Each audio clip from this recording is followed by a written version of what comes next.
Hey guys, welcome back to another episode of The Process, and I'm hoping that you guys are loving this series. This is, I think, episode 3, and back with me again is Melinda. And Melinda, what are we going to be talking about today? So today I want to know, how do I approach social media when I'm feeling really insecure, I'm overwhelmed with posting between business versus personal, and then getting paralyzed with fear when I'm about to post and then I don't know what to say. Does it happen? Yeah, Why a lot. Why do you feel paralyzed? Because I don't know what to say. I don't know what to post. I don't have a plan, so then I'm just randomly posting when I get the inspiration, but I don't have a plan of attack or a direction. So then I just don't post. Okay, so this episode is all about social media for all you creative types to get over your fear of judgment and everything else. Stick around.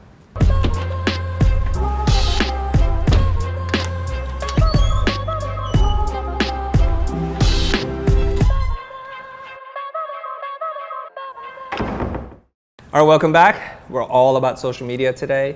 Let's kick it off. Let's dive right in. So when I'm posting for social media, for one, I have a couple accounts. I have a personal account and I have a business account. Okay. And I'm not sure whether I should use my personal at all for business. Should I only use my business for business? Well, I'm just answering that question when I asked it. But the personal, should I use my personal for business at all? Should I keep it completely separate? Okay. How many different social platforms are you on? I'm on, let's see, Facebook. Mm-hmm. I'm now on Twitter, Okay. Instagram, Pinterest. Okay. Still counts. All right. And I'm not judging. I think that's it. Okay, which one do you have your strongest following in? Currently, Instagram. Okay.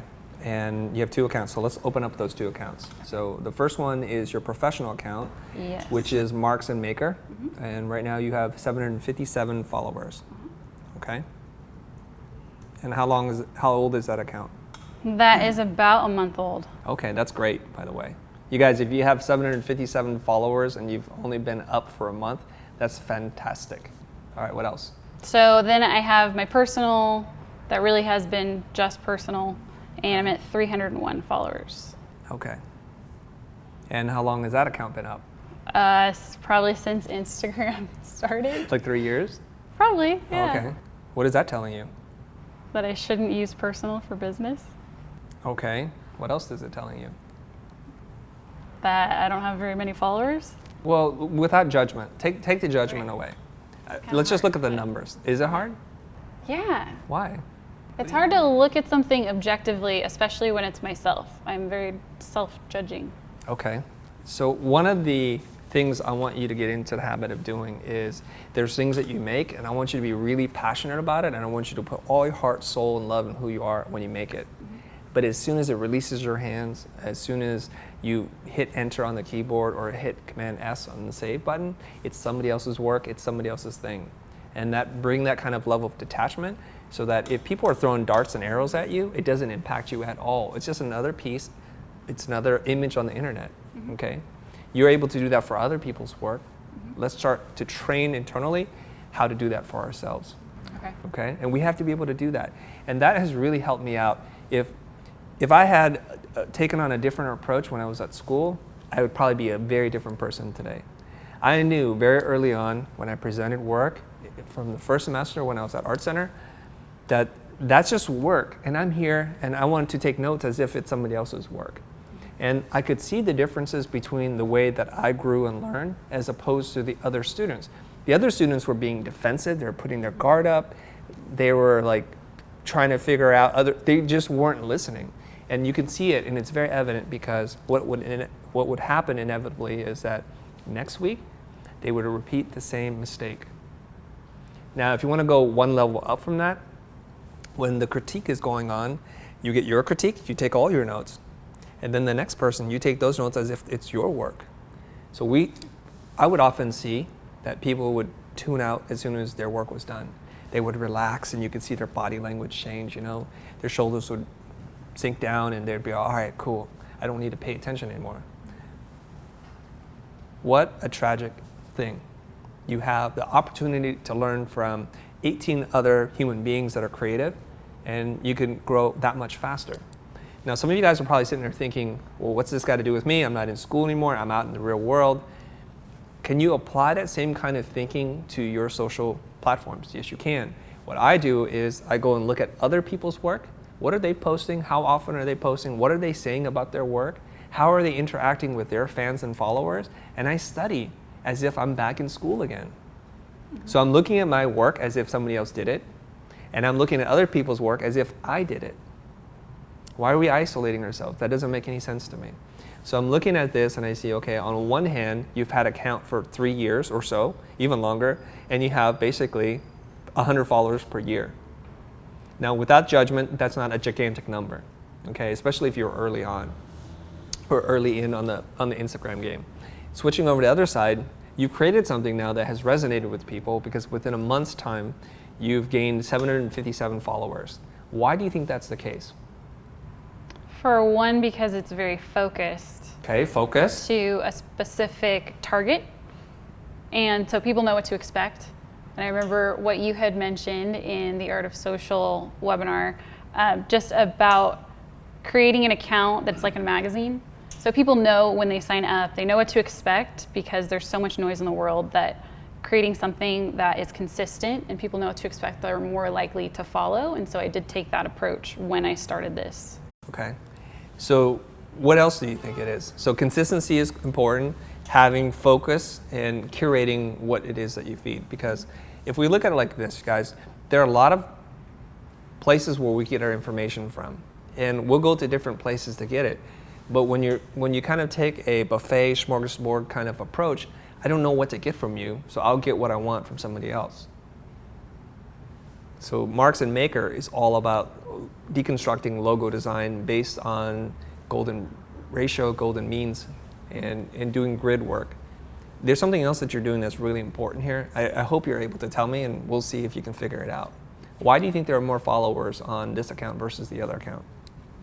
Besides being consistent and focused and curating. And being intentional too about hashtags and. Okay, so hashtag. I also share, this is sharing my discoveries and my process. So to me, it's sharing the behind the scenes of something that someone wouldn't normally see. When they see logos on Instagram, they don't always see the breakdown of how things are made or how did someone come to that conclusion or design. They just see the end result. Okay. And what do you think the people who are following you, what are they getting from watching and looking at your feed? They're getting educated for one, they're learning with me. So I'm not only showing my notes, but I'm also describing the epiphanies that I've had or the things that I'm learning, and then how do I take that? I showed in a couple posts how I took what I've learned and then I applied it to my own work and the things that I use to make my work better. Okay, now let's flip it over. Now let's look at your personal account. And what are the followers, all 301 of them, what are they getting from your feed on a personal account? They're getting to know me personally, which probably those 300 people, a good amount of those are my family and friends, close ones. But they're seeing the day-to-day, mostly my dog, actually. They're seeing a lot of my dog. Right. Yeah. Now, there are people who have gigantic social followings just because their dog is incredibly cute or does something very interesting. No offense to your dog, but he's not that kind of dog. Oh, man. Doesn't look like it. It's going to be so sad. Well, he doesn't read Instagram, so we're okay. All right. So if we boil it down, can you figure out now what the secret is into gaining a social following? What do you think that is? If you took everything that you said and boiled it down to one thing, what's the most important thing? Focus and providing something of value. Providing something of value, if we're going with one thing. Say that with less words. Value. Giving Provide, value. Give value? Give value. Okay, give value. If you teach somebody something, they're likely to tune in because you're going to help them to grow. When I'm looking at pictures of your family, your dog, your husband, the dirt yard, the office, I'm not getting a whole lot of value from that. Now, if you're an interior designer, great. If you're a dog groomer, great. So you have to kind of be at the top of a certain category, and it could be a super micro niche subject that you would love, and that's great. So here, I'm not getting a lot of value. It's valuable for your family to kind of stay in touch with, and that's why I typically do not do personal posts on any of my platforms. I stay away from that because I want to have a real relationship with my family, and I can post whatever I want, maybe on one of those photo sharing sites that is walled off and you need a username and a password, right? It's not really about pumping up my own ego, celebrating how great and wonderful my life is, because unless you're a celebrity, unless you're a beautiful woman or you're a hip hop star or something like that, people just don't care. And once you achieve that status, then they care about what you drank and where you went and who you talked to. We're not in that stage. We're just not there. So let's focus on giving value to people by teaching. The way we do that, and you've said it very, very well, is you do it with intention. You share your own discovery and process, and in doing so, people get onboarded with that. Like, oh, that's how Melinda sees the world. And maybe I need to go back and apply that same kind of thinking to my own work. Is that helping you out a little bit? It does, yeah. Okay. And the great thing about this, and if you look at it through the lens of I'm sharing my process and my journey through design and creativity and business, then you really can't criticize me because it's just my journey. And I use that lens, like, what did I learn today? Was there something important that was said between you and me or my wife and I? And then I will share that because it's my own discovery. Like you said, it was an epiphany. An epiphany is a strong word, but if you had a spark, it could just be as little as a spark, and it made you think about the day differently.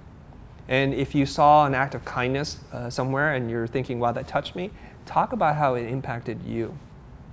And that's it. And you will get more people to follow you. Okay? Yep, that helps. All right, so I noticed now that you haven't posted something new in a while. Probably a week. It's only been a week? Yeah. You sure? Let's just click on this sucker. That's an old one. No, that's the latest, 6 days ago. All right. So it's about every let's talk week. about this. If you're able to, I know it's a lot of work to post one thing a day, that would be amazing. Now, not everybody can do that. But here's my take on this thing. It's better that you post once a week than to post 7 times a day of things that are no consequence to anybody. Okay, so take the time to craft something, to put some love into it, but don't obsess over it so much so that you're overworking it. This is a great platform, these social platforms, because it's temporary. If you don't like it, you just delete it and you just move on.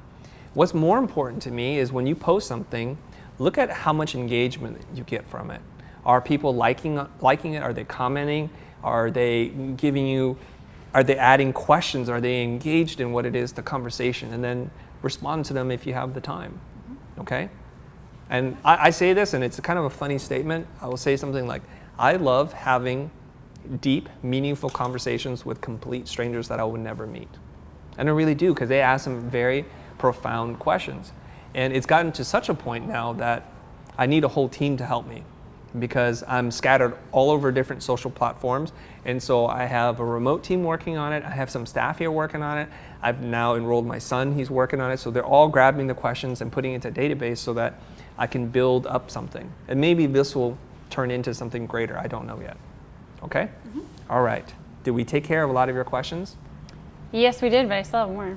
Well, let's go. So, I see where it's going to be a deep dive, so let's dive. So you hit on the one that I am getting a lot of followers at, Yes. which I feel like I have hit a roadblock as far as what to share next, because I want to transfer into something new, which I know I can share what I'm learning, but I feel like this was a very concentrated and focused and intentional share, and switching gears is really difficult. I get paralyzed. Are you getting with that. tired of doing this? No. Why would you switch gears? I guess I feel like I want to give something new for Why? people to see. If you notice, some of the most popular people to follow, they just do one thing over and over and over again, and they find variety in that. And there's nothing wrong with that. There are people who will take a picture of themselves a day. There's one woman, I forget her name, but she stands there in a specific pose, and she travels the world, and she's always in the center of the frame in that pose, and it's nice to see. It's like, oh, there's something different, and I enjoy that. There are people who make a poster a day on an expression that they like, a quote, and that's all they do. They just keep doing that, and it's very interesting to see how that changes over time. And I think one of the things that's really wonderful about seeing that is a lot of people think, oh, there must be only 6 ways to tell that story. And now there are 6,000 deep into it. That gets you to think, wow, maybe I've only been blocking myself from all the possibilities. And I think that's what is neat about seeing somebody's process. That helps. Okay? So yeah. I think you're doing this wonderful logo grid thing, and I think you can do more of this. And I noticed that it was featured on a couple different sites with really big followers, and so that's how you're going to get noticed, right? So if you create something that's valuable that some other editor, curator is saying it's valuable and they share it with their community, you know you're onto something. Do not ignore that, okay? Whenever I get a spike in followers, I try and backtrack, like, where's that coming from? And so then we build relationships with those people, and we are doing cross-promotion with them, and I will try to create more content, and this is how I think. I try and create more content that the editors of that channel will want to feature more, okay? We were featured on Creative Block and Design Taxi. I reached out to them. I didn't hear anything back, but every once in a while we do something and it hits their radar again, and then they feature us. And it's a wonderful thing, okay? Yeah.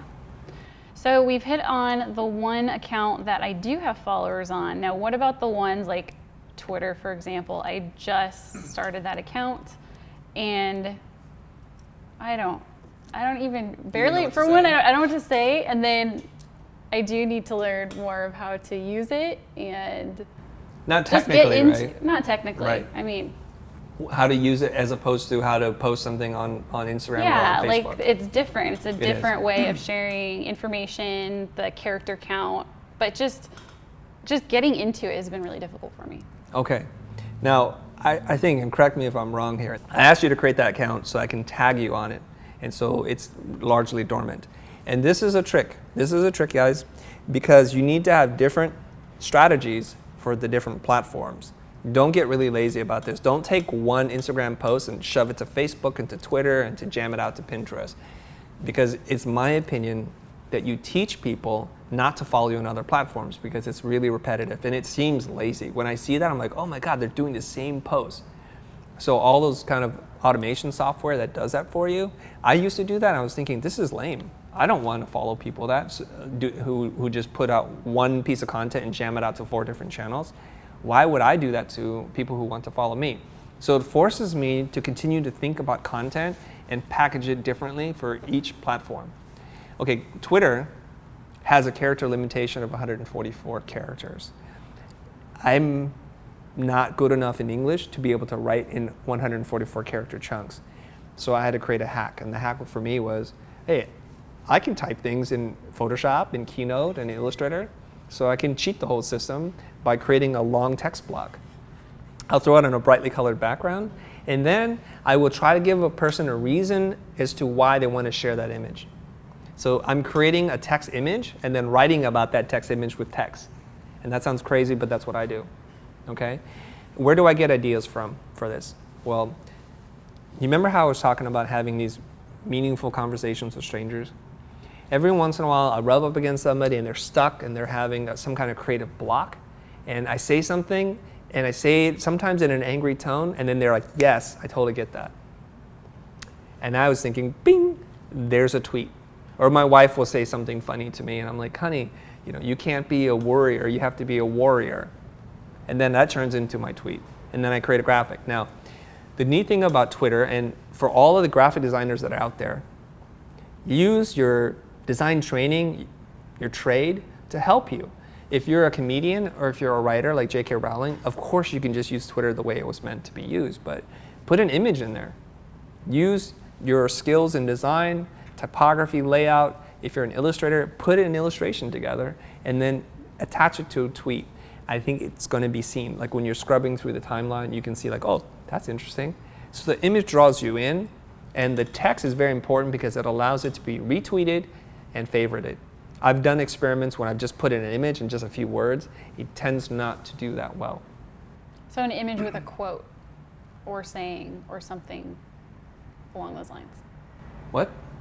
So can what you, you're saying, ask me in a full sentence? Yes. So when you talk about posting an image with text, yes. You're talking that text is normally a quote that you've said or that you've picked up. Correct? Is that what you're saying? Okay. Just wanted to be clear. Let's be clear. Maybe that wasn't super clear. What I try to do is I try and think, this is what I want to say, and then I go into Keynote or Adobe Illustrator and I typeset it and I make it look good, and then I export it as an image. I save it to my phone, and then I tweet that image but the image is mostly just text. And then I try and write something that's not an exact paraphrase of the same thing. Okay? Yeah. So the image is almost like my headline. It's salacious, it's bombastic, it's just big, and it's confusing. It's meant to throw you off. Like one tweet I put out there was, justify your price, which I don't believe in at all. And so if people saw that in my timeline, they're like, whoa, what's going on with Chris? Why is he saying justify your price? That's against his ethos, right? And it's true. And then I say, never justify your price. Why do you feel compelled to defend what you're worth? If somebody doesn't see your worth, say thank you very much and move on. And so that thing gets shared. So I found my own way of doing this, okay? And each and every one of you guys will have to find what works for you, what's natural to you. And I'm not telling you to be the angry Asian guy, because you're not. You can be whatever it is you want to be. And you're in this place where I think you can identify with a lot of people, and we're hearing about it from people who are commenting on our show. They're connecting to your story. So just do a better job of telling your story. Yes, tell my story. Tell your story. I'm writing that All down. right, does that help you? Yes. All right, what else? And if you want more, we can dive deeper into that. I think that covered specifically Twitter, because that was my biggest thing. I just don't even know where to start, but that does give me a lot to work with. I'm going to give you one more tip for Okay. Twitter, Yeah. or Instagram, or Facebook. Find somebody that you like in terms of the way that they speak, the way that they make imagery, and just copy them. Try to do it like them. I don't mean literally copy them, like take the same image and retweet it, but try to deconstruct their formula and do it just like them. If they use Helvetica, use Helvetica. If you use bright colors, use bright colors. And then over time, you'll start to get a feel for it. That helps. Okay? Yeah. All right, next. Okay, so next, I get afraid of what people are going to say, especially when I share my design, of being judged or called out that I'm not good enough. And so sometimes I don't share, especially my work, because I want to avoid those comments. Okay. I'm pretty sure a lot of our audience feels this, that you don't want to be judged. What are people going to say? What are the comments that you hear in your head that people are going to say? That I shouldn't be posting that because it's not helping the design community. Okay, you're not helping the design community? Yeah. Okay, what else? Maybe calling out a specific thing in my design. Like you messed up on something? Like I messed up. Okay, so they're critiquing it? Critiquing it, yeah. Okay. Maybe even saying that it looks exactly like something else they've seen out there before. Oh, which yeah, I yeah. think I get is that a a lot. designer's, one of their ultimate fears is, oh no, I'm going to design this awesome thing and then realize that some other company or someone else has already done it and been using it for years. And Okay. so that's a big one. You got another one, or is that it? No, that's it. All right. Has anybody ever said any of these things to you yet? No. So this is all fear-based in your mind? Critique, maybe. Okay, that's fine. But besides that, All right, I'm gonna help you guys out. I think what you're asking right now is gonna hit a lot of people, so let's spend a little bit of time doing that. One, you're not helping the design community. Is that a fact or is that an opinion? opinion. Well, in a different tweet, I said, my mama taught me not to put too much attention on the opinions of others. I really just don't care. It's an opinion. So let's create a column, whether it's real or not, to put everything that you can think that somebody's going to say into fact or opinion. Okay? Then we'll make another column. Like, let's say now it's a fact. Let's just assume it's a fact. Is it helpful or is it not helpful? And throw everything that's an opinion and not helpful out. What you're going to be left with is a positive, constructive critique. Meaning, you mentioned that it was done by this designer and it's actually done by that designer. So that's a fact, and that's a critique to help you. You're great, thank you very much. That actually contributes to my body of knowledge. I don't look at that as an attack on me. That's totally okay. So we have to reframe this, okay? If I'm giving you advice today, which I am giving you advice, right? Mm-hmm. I'm telling you things that you're doing incorrectly, and I'm providing options to do it a different way. Do you feel like that's an attack on you? No. Well, how the heck are you going to grow if you're not open to that kind of stuff? So if we were looking at 100 comments, I would say 78% of them, I don't know why I came up with 78, it's like mathematically not proven, are going to be opinion. the opinions of other people. I just really don't care. Of the remaining 22%, how many of those things would be factual critiques that can help you? Maybe 5. And then you act upon those. I would say, thank you. Thanks for pointing that out. You're right. We messed up. That's not the name of the song. We do that all the time. Okay? And then there's this last little part, which we're going to dive in a little bit deeper, which is, oh, you ripped off XYZ designer. And you're like, oh, you're right. Ooh. Well, there's all these really smart people on the internet. The internet is so freaking smart. They're so smart that they're like these walking historians and Wikipedias, right? They seem to know everything about everything, but they're not busy making anything and not contributing to the conversation at all. So let me just change the dialogue a little bit, okay?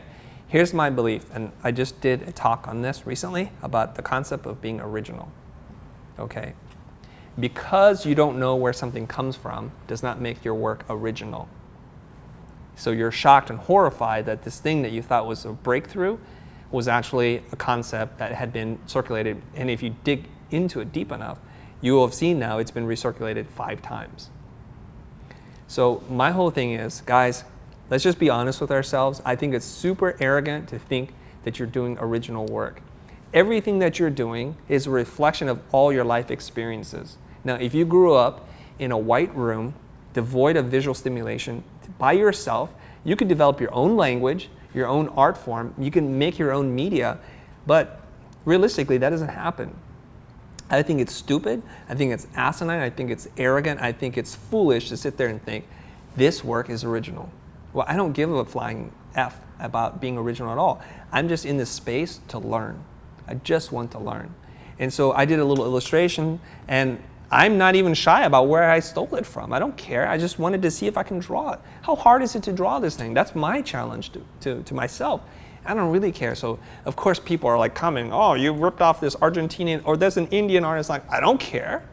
I don't care. Why don't you go make something? You have something better to do with your time than sit there and point things out? I accept 100% everything I'm doing is a ripoff of something else. Now you're sitting there, now the internet's on fire right now. They're like, oh my God, he just did it again. Well, I didn't. Let me just say this. When you take from one source and you try to take credit that that's an original piece of work, that's a forgery to me, right? It's like as if you duplicated a stamp that's very valuable and you said that's the original. That's problematic. But I'm just saying right now, you guys, on the internet, nothing we do is original. All the business concepts and all the design things that I'm talking about today are regurgitated information from what I learned from my professors from school, from watching other YouTubers, from reading a book, and that person got it from another person. And if you backtrack all this stuff, a lot of it starts at this person, and it doesn't really matter. We're still thinking about the things that Socrates said, or Plato, or Buddha. And we're sitting around debating about whether those thoughts are original or not.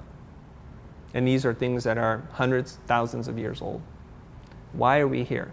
You know, we're sitting on this table. I don't know how this table was made. I don't even know, and I don't really care. And we're borrowing and using ideas, technologies, process, methods from people before us. Otherwise, we would be reinventing everything all the time. What progress would we make? So all those people out there, if it brings you joy to point out to other people that that's not original, please continue to do it. I'm just going to keep moving on. And some people who would say something like that to me, they'll get a firebomb back from me and a war will be started, but that's fine. Okay? Mm-hmm. So let's just give up on the idea that anything we're going to do is original. If you're directly lifting something, just credit that person. The key to making this feel a little bit like your own is when your hands touch it, it inevitably changes. Try to bring in more sources. So it's like a little bit of Jim Rohn, a little bit of Casey Neistat, or it's a little bit of this. Smash them together and it becomes your own thing. Okay? Is that all right? Yes, one question based off of that. Yeah? Copyright. So, sure, we can say, oh, I made it my own, and we did, and it's, new, but that doesn't always hold up if there was an issue with copyright infringement. Are we talking about social media? Are you selling this stuff? Like, have you been sued before for copyright infringement? What are we worried about? I guess I've heard too many stories. They're just stories. You know what I heard a story about is that there are a lot of what we would consider accepted beliefs as being true, and sometimes these beliefs are totally unfounded, okay? Like for example, they were talking about, I think it was on Invisibilia, and they were talking about the black bear. How everybody's afraid of the black bear, and there's a lot of bears in Canada, and they think they're gonna come out, they're aggressive, stay away from them. And this one person started to study like black bears and learned that they're actually really friendly and shy and all these kinds of things. And he had workshops where people would put food in their mouth and a black bear would come up and eat it out of their mouth and not even scratch them. So there's all these beliefs, these tales that we tell ourselves about why we shouldn't do something, and we're just living in a life of fear. Let's live in a life of abundance and positivity. See what it does, okay? So in the world, if there are 100 possible solutions and 99 of them are no, look for the one yes. Stop focusing on the no's, because the no's will get you nowhere, okay? Now, I don't mean to be telling you to do things that are malicious, like deliberately copy something and pretend like it's yours. That's a forgery. People will call you out on that, and then you will be stuck in design purgatory. And you might get into some legal trouble as well. But that's not what I'm talking about here. You're in a process of learning. You're tracing logos. We're not saying that you designed those logos. We're not even saying you got permission to do it. All we're saying is you deconstructed those logos to help you understand a little bit more about proportion and scale. If that helps you, great. If not, don't follow you, follow somebody else. It's just as simple as that. That gives a lot of freedom to me. Like it just in posting and sharing my work and going out without fear, like everything you just said. Yeah. Well, I'd just like for you to change one part of that statement. Sharing my work. Just share work. Putting my attaches an idea of ownership, and if I say nothing's original, I don't own that idea, and you can use it too. Okay? All I want to do is be credited for it. That's it. So people say, can I translate one of your shows into this other language? I say, of course, please, because the only reason why I'm putting this material out there is for it to be shared. So please do share it. And I really appreciate you asking me in a very courteous manner and saying you'll backlink it, and I appreciate that. But I just want it to be shared. And I'll end it on this, because I did say this the other day, but it was to a closed group of people, is there's a lot of value placed on ownership. Like, I own this, these are material things.